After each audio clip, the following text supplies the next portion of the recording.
حضرات، جیسا کہ آپ سب کو معلوم ہے کہ سوشل میڈیا کے اوپر ایک مسئلہ بہت تیزی کے ساتھ میں وائرل ہو رہا ہے۔ کچھ لوگ ایسے ہیں جو اپنے آپ کو سرکار حشمت علی خان رحمۃ اللہ تعالی علیہ کا دیوانہ بتاتے ہیں۔ کچھ لوگ اپنے آپ کو اعلیٰ حضرت کا دیوانہ بتاتے ہیں، حضور مفتی اعظم ہند کا دیوانہ بتاتے ہیں، اور ان کا یہ کہنا ہے کہ ہم اعلیٰ حضرت سے سچی محبت کرتے ہیں، ہم سرکار حشمت علی خان صاحب سے سچی محبت کرتے ہیں، اور جو اعلیٰ حضرت کا مسلک تھا ان کے مسلک پر ہم چل رہے ہیں۔ اور اگر آپ ان کی باتوں کو سنو گے، جو پیر صاحب ہیں، اگر آپ ان کی باتوں کو سنو گے تو آپ کو معلوم چل جائے گا کہ وہ اپنے آپ کو کیا کہتے ہیں۔ تقریر میں چیخ چیخ کر یہ کہیں گے کہ علی کا کتا یہ بیان کر رہا ہے، علی کا کتا یہ بیان کر رہا ہے، علی کا کتا وہ بیان کرتا ہے، اور علی کا کتا کسی سے ڈرتا نہیں ہے۔ علی سے محبت کا دعویٰ کرتے ہیں، اور ان کے دلوں میں معاذ اللہ اعلیٰ حضرت کا نقص پیدا ہو چکا ہے، اعلیٰ حضرت کی برائی ان کے دل میں پیدا ہو چکی ہے۔ اعلیٰ حضرت کی برائی کرتے ہیں۔ برائی ہوئی کیونکہ اعلیٰ حضرت کی آدھی ادھوری بات کرنا گویا کہ اعلیٰ حضرت کے اوپر الزام لگانا ہے۔ جیسا کہ آپ کو معلوم ہے کہ سوشل میڈیا کے اوپر کچھ دنوں سے کچھ لوگ ہیں جو اپنے آپ کو یہ کہتے ہیں کہ ہم بہت بڑے پیر ہیں، ہم اعلیٰ حضرت سے محبت کرنے والے ہیں، اور اعلیٰ حضرت کا جو مسلک ہے اس مسلک پر چلنے والے ہیں۔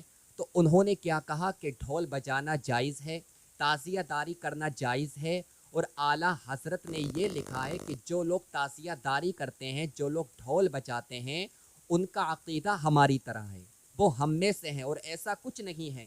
اپنے آپ کو وہ اعلیٰ حضرت کا شیدائی بتاتے ہیں، اپنے آپ کو وہ یہ کہتے ہیں کہ اعلیٰ حضرت کا جو پیغام تھا ہم اس پیغام پر عمل کر رہے ہیں، اعلیٰ حضرت کا جو مسلک تھا ہم ان کے مسلک پر چل رہے ہیں، اور اعلیٰ حضرت کی کتابوں کا حوالہ دے کر اعلیٰ حضرت کی آدھی ادھوری بات بیان کرتے ہیں، اور معاذ اللہ جو بریلی کے علماء ہیں ان کو بدنام کرنے کی ناپاک کوششیں کرتے ہیں۔ میرے آقا کے دیوانوں، کتنے لوگ ایسے ہیں جو اعلیٰ حضرت کی کتابوں کو پڑھ کر گمراہ ہو گئے کیونکہ انہوں نے سمجھا نہیں۔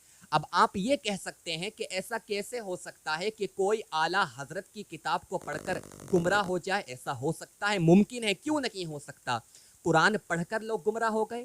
قرآن مقدس کے اندر اللہ تعالیٰ خود ارشاد فرماتا ہے یضل بہ کثیرا ویہدی بہ کثیرا، اکثر و بیشتر لوگ وہ ہیں جو قرآن پڑھ کر گمراہ ہو گئے، زیادہ تر لوگ قرآن پڑھ کر گمراہ ہو گئے۔ تو ایسا کیسے ہو سکتا ہے کہ جو مقدس کتاب ہے، جو پاک و پوتر کتاب ہے، جو کتابوں میں سب سے اعلیٰ کتاب ہے، سب سے افضل کتاب ہے، جو حضور پر نازل ہوئی ہے، لوگ اس کو پڑھ کر گمراہ ہو گئے؟ ایسا کیسے ہو سکتا ہے؟ ایسا ممکن ہے میرے آقا کی دیوانوں۔ آپ خود دیکھو، اگر آپ پوری دنیا کا مطالعہ کرو گے تو آپ کو معلوم چلے گا کہ کچھ لوگ ایسے ہیں جو علم غیب کو مانتے ہیں، جو علم غیب کو مانتے ہیں سرکار کے، وہ بھی قرآن سے حوالہ دیتے ہیں، وہ بھی قرآن سے دلیل پیش کرتے ہیں، اور جو آقا کے علم غیب کے منکر ہیں وہ بھی قرآن سے دلیل پیش کرتے ہیں، جو آقا کریم صلی اللہ علیہ وسلم کو نور مانتے ہیں وہ بھی قرآن سے دلیل پیش کرتے ہیں، اور جو آقا کو نور نہیں مانتے وہ بھی قرآن سے دلیل پیش کرتے ہیں، جو وسیلے کو جائز بتاتے ہیں وہ بھی قرآن سے دلیل پیش کرتے ہیں، اور جو وسیلے کو حرام بتاتے ہیں وہ بھی قرآن سے پیش کرتے ہیں۔ تو جو ہماری عوام ہوتی ہے وہ بیچ میں پس جاتی ہے، اس کے سمجھ میں نہیں آتا ہے کہ جو علم غیب کا منکر ہے وہ بھی قرآن سے دلیل پیش کر رہا ہے، جو علم غیب کے حوالہ اللہ اکبر دیتا ہے اور علم غیب حضور کا مانتا ہے وہ بھی قرآن سے دلیل پیش کر رہا ہے، جو وسیلے کو حرام بتا رہے ہیں وہ بھی قرآن سے دلیل پیش کر رہے ہیں، جو وسیلے کو جائز بتا رہے ہیں وہ بھی قرآن سے دلیل پیش کر رہے ہیں۔ آخر بات سمجھ میں نہیں آتی ہے تو میرے آقا کے دیوانوں میں آپ کو بتاتا ہوں، قرآن ایک ہی ہے، حدیث ایک ہی ہے، نہ حدیث بدلی ہے نہ قرآن بدلا ہے قول محمد، قول خدا، فرمان نہ بدلا جائے گا، بدلے گا زمانہ لاکھ مگر قرآن نہ بدلا جائے گا۔ فرق ہے صرف سمجھنے کا، جو سمجھ جاتا ہے وہ سیدھے راستے پر چلتا ہے، اور جو سمجھتا نہیں ہے قرآن کو، جو سمجھتا نہیں ہے حدیث کو، اللہ اکبر، وہ گمراہی کے راستے پر چلتا ہے۔ آپ دیکھو کتنے اہل حدیث ایسے ہیں جو اپنے آپ کو یہ بولتے ہیں کہ ہم بخاری شریف پر عمل کرتے ہیں، ہم بخاری کو پڑھتے ہیں۔ بخاری پڑھنا ان کے بس کی بات نہیں ہے، انہوں نے کبھی مدرسے کے اندر پڑھائی نہیں کی ہوتی ہے۔ بخاری شریف پڑھنا کوئی حلوہ نہیں ہے، کہ 1-2 کتابیں پڑھنے کے بعد میں بخاری شریف ہمارے سمجھ میں آ جائے گی.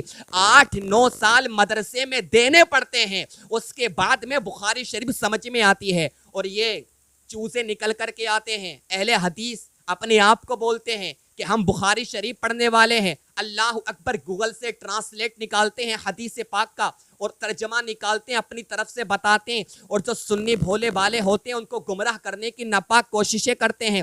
اب آپ مجھے یہ بتاؤ, جو حدیث وہ پڑھتے ہیں, جس کو وہ بیان کرتے ہیں, اگرچہ حدیث صحیح ہے لیکن اس حدیث کا ان کو علم نہیں ہے کہ یہ حدیث کیا ہے, حدیث موقف ہے, حدیث صحیح ہے, حدیث کا مطلب کیا ہے, اس حدیث کا راوی کون ہے, اور یہ حدیث کس سے جا کر کے مل رہی ہے, اس حدیث کی سند کیا ہے, اس حدیث کے بارے میں ان کو معلوم نہیں ہوتا ہے. لیکن جب بھی وہ اس حدیث کو سمجھنے کی کوشش کرتے ہیں, اور کیونکہ ان کا رابطہ مدرسے سے نہیں ہوتا ہے, وہ حدیث کو اپنے حساب سے سمجھتے ہیں اور گمراہ ہو جاتے ہیں.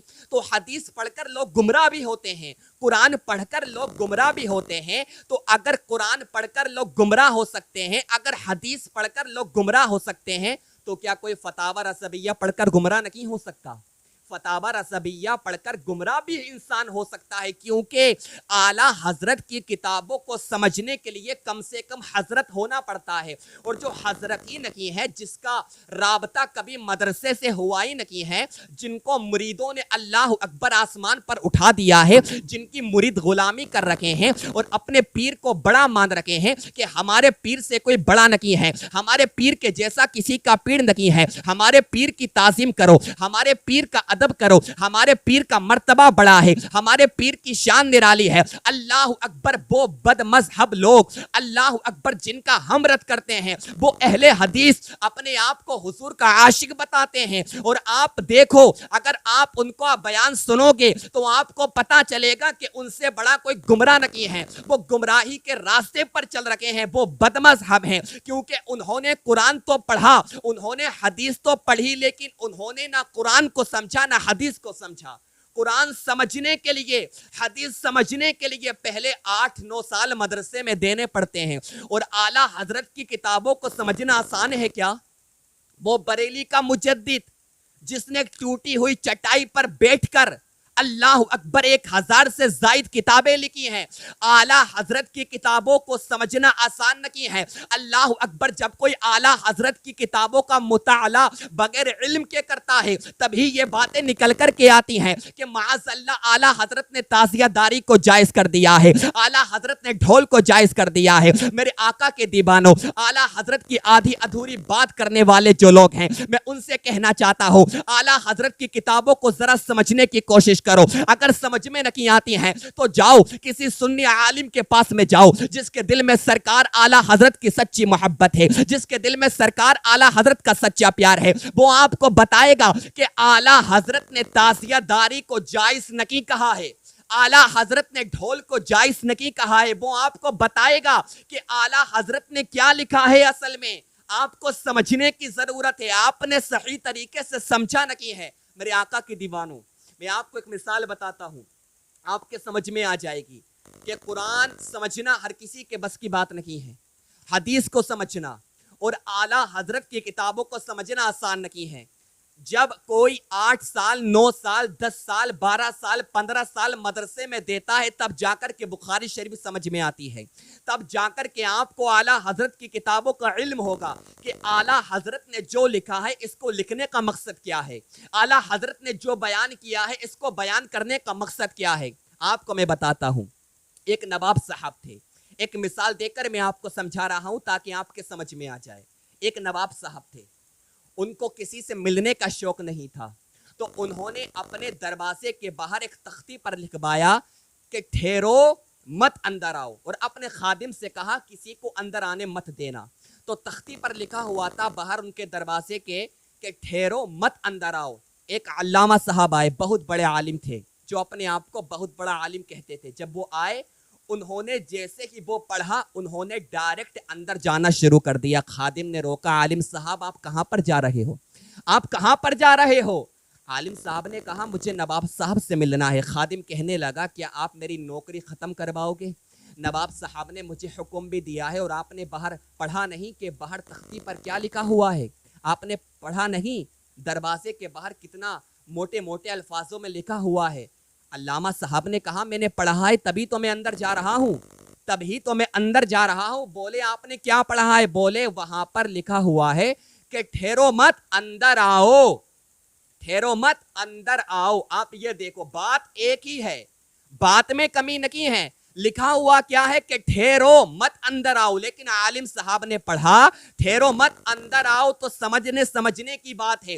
کوئی سمجھ کے آگے بڑھ گیا, کوئی سمجھ کے پیچھے آ گیا. اب اعلیٰ حضرت نے جو لکھا ہے میں آپ کو بتاتا ہوں. اللہ اکبر, جس کا حوالہ دے کر یہ اعلیٰ حضرت کو بدنام کرنے کی ناپاک کوششیں کر رکھے ہیں, اعلیٰ حضرت پر تہمت لگا رکھے ہیں, اور ایک بدعاتی کے عقیدے کو اعلیٰ حضرت سے ملا رہے معاذ اللہ. میں آپ کو بتاتا ہوں اعلیٰ حضرت نے کیا لکھا ہے, جس فتاوی رضویہ کا یہ حوالہ دے رکھے ہیں.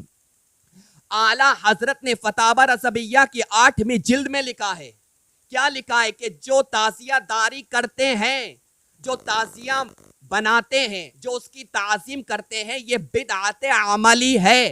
لیکن ہم اس کو اس بنیاد پر کہ وہ تعزیہ داری کرتے ہیں, وہ تعزیہ داری اللہ اکبر تعزیہ بناتے ہیں, وہ اس کے آگے بیٹھتے ہیں, نیاز کرتے ہیں, جو بھی کرتے ہیں, اس بنیاد پر ہم ان کو کافر نہیں کہہ سکتے, اس بنیاد پر ہم ان کو کافر نہیں کہہ سکتے ہو. لیکن اعلیٰ حضرت نے کیا کہا, یہ بدعت عملی ہے. اعلیٰ حضرت نے اس کو بدعت بتایا ہے. اعلیٰ حضرت نے یہ لکھا ہے اپنی کتاب کے اندر, ان کا عقیدہ ان کی طرح نہیں ہے جو وہابی ہیں, جو دیوبندی ہیں, جو اہل حدیث ہیں, جو سرکار کی شان میں گستاخیاں کرتے ہیں, اللہ اکبر, جو سرکار کی شان میں بے ادبیاں کرتے ہیں, جو اولیاء کرام کی شان میں بے ادبی کرتے ہیں. ان کا عقیدہ ان کی طرح نہیں ہے. یہ عقیدتاً ہم میں سے ہے لیکن عملاً طور پر ہم میں سے نہیں ہے. یہ عقیدتاً ہم میں سے. آپ مجھے اتنا بتاؤ, اگر کوئی تعزیہ داری کرتا ہے, اگر کوئی تعزیہ بناتا ہے, اس کی تعظیم کرتا ہے, اگر کوئی ڈھول بجاتا ہے, ڈھول بجانا اللہ اکبر اس کو اچھا لگ رہا ہے, تو کیا آپ اس کو کافر کہو گے؟ کوئی اس کو کافر نہیں کہہ سکتا, کیونکہ یہ جو کام کر رہا ہے وہ بدعت والا کام کر رہا ہے, وہ حرام کام کر رہا ہے, وہ ناجائز کام کر رہا ہے. لیکن کسی ناجائز کام کو دیکھ کر, کسی حرام کام کو دیکھ کر جو ناجائز و حرام کام کر رہا ہے, ہم اس کو کافر نہیں کہہ سکتے. اور اعلیٰ حضرت نے یہی لکھا ہے کہ وہ عقیدتاً ہم میں سے ہیں. عقیدتاً ہم میں سے, اس کا مطلب کیا ہے؟ اگر کوئی اپنی داڑھی کو کاٹتا ہے, داڑھی کاٹنا یہ حرام ہے, نماز کو چھوڑنا حرام ہے, جھوٹ بولنا حرام ہے. تو اگر کوئی نماز کو چھوڑ رہا ہے, اگر کوئی اپنی داڑھی کو کاٹ رہا ہے, تو کیا وہ کافر ہو جائے گا؟ وہ کافر نہیں ہوگا. اس کا عقیدہ درست ہے, اس کا عمل غلط ہے. اس کا عقیدہ درست ہے, پھر سے میں جملہ بول رہا ہوں, اس کا عقیدہ درست ہے, اس کا عمل غلط ہے. اعلیٰ حضرت نے یہی کہا ہے کہ ان کا عقیدہ درست ہے, وہ عقیدتاً ہم میں سے ہے, لیکن ان کا یہ عمل غلط ہے. لیکن ان جاہلوں نے کیا کہہ دیا کہ اعلیٰ حضرت نے یہ کہا ہے کہ جو تعزیہ دار کا عقیدہ ہوتا ہے وہی ہمارا عقیدہ ہوتا ہے. ارے شرم آنا چاہیے, ایک مجدد کے عقیدے کو تم ان لوگوں سے ملا رکھے ہو, اللہ اکبر, جو حرام کاریاں کرتے ہیں, اللہ اکبر, جو جھوٹ بول رکھے ہیں. اعلیٰ حضرت کی شان کو ذرا ملاحظہ فرماؤ. کون اعلیٰ حضرت؟ اللہ اکبر, وہ بریلی کا امام جب وہ حیات تھے, اللہ اکبر, جب وہ حیات تھے, ان کا جسم تو بریلی کے اندر تھا, لیکن ان کا دل حضور کے روزے کا اللہ اکبر طواف کر رہا تھا, ان کا دل خانہ کعبے کا طواف کر رہا تھا. وہ مجدد میرا امام اعلیٰ حضرت, جس نے ٹوٹی ہوئی چٹائی پر بیٹھ کر 1000 سے زائد کتابیں لکھی ہیں. اعلیٰ حضرت کی کتابوں کا جب مطالعہ کیا, پوری دنیا کے علماء نے, ہندوستان, پاکستان, انگلستان, افغانستان, سوڈان, امریکہ, Germany, Japan, Holland, Malaysia, Syria, Australia, Zimbabwe, چین, نیپال, بھوٹان, مشرق و مغرب, شمال و جنوب کے بڑے بڑے جید علماء نے, پوری دنیا کے جید علماء نے جب اعلیٰ حضرت کی کتابوں کا مطالعہ کیا تو سب نے یہی کہا ہے کہ ملک سخن کی شاہی تم کو رضا مسلم, جس سمت آ گئے ہو سکے بٹھا دیے ہیں. یہ شان ہے بریلی کے رضا کی, اور تم ان سے, اللہ اکبر, تم ان سے ان کا عقیدہ ملا رکھے ہو جو بدعاتی ہیں. بدعات کی تعظیم کرنا, جو بدعات والا کام کرتا ہے, ایک بدعاتی کی تعظیم کرنا یہ حرام ہے. یہ حرام ہے۔ اور میں آپ کو بتاتا ہوں جو بدعت والا کام کرتے ہیں، جو بدعاتی ہیں، اگر کوئی بدعاتی کی تعظیم کرتا ہے تو اللہ تعالیٰ کا عرش کانپنے لگتا ہے، اللہ تعالیٰ کا عرش کانپنے لگتا ہے۔ تو اعلیٰ حضرت نے ان کی تعظیم نہیں کی ہے، اعلیٰ حضرت نے نہیں کہا ہے اللہ اکبر کے ڈھول بجانا جائز ہے یا تعزیہ داری کرنا جائز ہے، اعلیٰ حضرت نے اس کو ناجائز بتایا ہے کہ یہ بدعت عملی ہے۔ تو میرے آقا کے دیوانوں سمجھو، سمجھنے کی کوشش کرو۔ اور میں آپ کو بتاتا ہوں جو یہ پیر صاحب ہیں، پیلی بھیت کے جو پیر صاحب ہیں، وہ یہ کہتے ہیں کہ عالمگیری کے اندر لکھا ہے کہ رخصت کے طور پر، اعلان کے طور پر ڈھول بجانے کی رخصت ہے، اعلان کے طور پر ڈھول بجانے کی رخصت ہے۔ تو آپ کو عالمگیری میں یہ ابھی نظر آیا، آپ کو پہلے نظر نہیں آیا؟ آپ مجھے اتنا بتاؤ، تو کیا صرف محرم کے اندر ہی آپ اعلان کے طور پر ڈھول بجاؤ گے؟ اب ان کے کچھ چمچے ہیں، میں جانتا ہوں ان کے کچھ چمچے ہیں جو کمنٹس میں آ کر کے گالیاں دیں گے، جو بات کریں گے تو گالیاں دیں گے۔ میں ان سے پوچھنا چاہتا ہوں جو یہ بیان کر رکھے ہیں کہ اعلان کے طور پر ڈھول بجانے کی رخصت ہے، بجا سکتے ہیں، جائز ہے اور بجانا چاہیے، اور اس نے یہ بات بھی بولی ہے جو ان کا بڑا پیر ہے کہ جب محرم آئے تو ڈھول بجانا، اور جب کوئی پوچھے کہ ڈھول کیوں بجا رکھے ہو تو صاف صاف یہ کہہ دینا کہ امام حسین کا مکینہ شروع ہو چکا ہے، اس وجہ سے ہم ڈھول بجا رکھے ہیں۔ ارے ظالموں، کیا دین کا تم نے تماشا بنا دیا ہے؟ اللہ اکبر، کیوں دین کا مذاق بنا رکھے ہو؟ اگر کوئی سنے گا تو تمہارے اوپر ہنسے گا۔ کیا محرم میں ڈھول بجایا جائے گا؟ مجھے بجاؤ، مجھے بتاؤ یہ ڈھول کب بجا تھا؟ اللہ اکبر، جب کربلا کا واقعہ ہوا تھا کہ جب علی اکبر کی اللہ اکبر زبانیں لٹ رکھی تھی، جب قاسم کا شباب لٹ رہا تھا، جب عباس کے بازو کٹ رکھے تھے، اللہ اکبر، جب امام حسین کے سینے پر خنجر چلایا جا رہا تھا، تو کیا تب ڈھول بجا تھا جو تم ڈھول بجانے کے لیے کہہ رکھے ہو؟ ڈھول کب بجا تھا؟ میں آپ کو بتاتا ہوں، جب ان یزیدی کتوں نے، ان یزیدی بھیڑیوں نے آقا امام حسین کا سر کاٹا تھا، دمشق کے بازار میں آقا حسین کے سر کو لے کر کے گئے تھے، تب ان لوگوں نے جیت کی خوشی میں ظاہری طور پر ڈھول بجایا تھا کہ ہم ظاہری طور پر جنگ کو ہم نے فتح کر لیا ہے، تب ان یزیدیوں نے ڈھول بجایا تھا۔ اب اگر کوئی ڈھول بجاتا ہے تو آپ مجھے بتاؤ وہ کس کی سنت کو ادا کر رہا ہے؟ وہ اپنی نشانی بتا رہا ہے کہ میں کس کی طرف ہوں اور میں کس کا ماننے والا ہوں۔ اگر اعلان کے طور پر رخصت ہے تو آپ کو پہلے نظر نہیں آیا؟ اور مولوی صاحب، پیر صاحب کے آپ کے پاس میں کیلنڈر نہیں ہے جو آپ کو معلوم نہیں چلے گا یا لوگوں کو معلوم نہیں چلے گا کہ محرم الحرام کا مہینہ آ چکا ہے؟ اور ڈھول بجانے کا اگر اتنا ہی شوق ہے تو سفر میں بھی بجاؤ، جب ربیع الاول کا مہینہ آ جائے تو اس میں بھی بجاؤ، جب جو بھی مہینہ شروع ہو اس مہینہ شروع ہونے سے پہلے آپ ڈھول بجاؤ اگر ڈھول بجانے کا اتنا ہی شوق ہے۔ اور سنو، اگر ڈھول بجانے کا اتنا ہی شوق ہے، جب تم مر جاؤ تو مرنے سے پہلے یہ وصیت کر کے جانا کہ جب میں مروں تب ڈھول بجانا، جب اللہ اکبر مجھے غسل دیا جائے تب ڈھول بجانا، جب میرا جنازہ اٹھے تب ڈھول بجانا، جب مجھے دفن کر دیا جائے تب ڈھول بجانا۔ اگر ڈھول بجانے کا اتنا ہی شوق ہے تو وصیت کر کے مرنا، جب میرا جنازہ اٹھے تب ڈھول بجانا۔ ظالموں، کیوں میرے آقا حسین کے نام کو بدنام کر رکھے ہو؟ کیوں ظالموں دین کو بیچ رکھے ہو؟ اعلیٰ حضرت کا نام کیوں بدنام کر رکھے ہو؟ اعلیٰ حضرت نے یہ پیغام نہیں دیا ہے، اعلیٰ حضرت نے یہ پیغام دیا ہے کہ جب محرم الحرام کا مکینہ آ جائے، جو امام حسین کے بیٹے حضرت سیدنا امام زین العابدین نے پیغام دیا تھا، اس پیغام پر عمل کرنا۔ امام زین العابدین نے کیا تھا؟ اللہ اکبر، جب کربلا سے میرا امام زین العابدین واپس آئے تھے مدینہ المنورہ، اگر سب سے پہلے امام زین العابدین نے کوئی کام کیا تھا، سب سے پہلے بھوکوں کو کھانا کھلایا تھا، سب سے پہلے پیاسوں کو پانی پلایا تھا۔ تو کربلا کا پیغام کیا ہے؟ کربلا کا مقصد کیا ہے؟ کہ جب محرم الحرام کا مکینہ آ جائے تو تم ڈھول مت بجانا، جب محرم الحرام کا مکینہ آ جائے تم تعزیہ داری مت کرنا، بلکہ کربلا کا پیغام یہ ہے کہ جب محرم الحرام کا مکینہ آ جائے سب سے پہلے تم غریبوں کو کھانا کھلانا، تم یتیموں کو کھانا کھلانا، تم بھوکوں کو کھانا کھلانا، تم پیاسوں کو پانی پلانا۔ یہ ڈھول بجانا یہ کسی اعلیٰ حضرت کے ماننے والے کی سنت نہیں ہے، یہ ڈھول بجانا، یہ تعزیہ داری کرنا یہ کسی اعلیٰ حضرت کے چاہنے والے کا کام نہیں ہے، بلکہ یہ یزیدیوں کا کام ہے۔ اب آپ سمجھ سکتے ہو یہ جو پیلی بھیت کے کتے بھونک رکھے ہیں، اللہ اکبر طرح طرح کی باتیں نکال کر کے لے کر کے آ رکھے ہیں اور اعلیٰ حضرت کے نام کو بدنام کرنے کی ناپاک کوششیں کر رکھے ہیں. اعلیٰ حضرت کا یہ پیغام نکی ہے.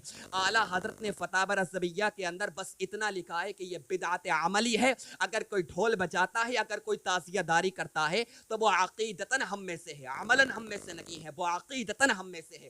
اس کا مطلب کیا ہے؟ اگر کوئی ڈھول بجاتا ہے, اگر کوئی تعزیہ داری کرتا ہے, اگر کوئی تعزیہ کے آگے نیاز کرتا ہے, اگر کوئی نماز پڑھتا ہے تو وہ غلط کام تو کر رہا ہے, لیکن ہم اس کو کافر نہیں کہیں گے, ہم اس کو کافر نہیں کہیں گے. اور اس بات کو لے کر وہ پیلی بھیت کے پیر صاحب یہ کہہ رکھے ہیں کہ اعلیٰ حضرت نے یہ بیان کیا ہے کہ جو تعزیہ داری کرنے والے کا عقیدہ ہوتا ہے وہی عقیدہ اعلیٰ حضرت کا ہے. توبہ کریں اگر آپ نے یہ بات بولی ہے, کیونکہ آپ سے ہمارا تعلق بہت پرانا ہے.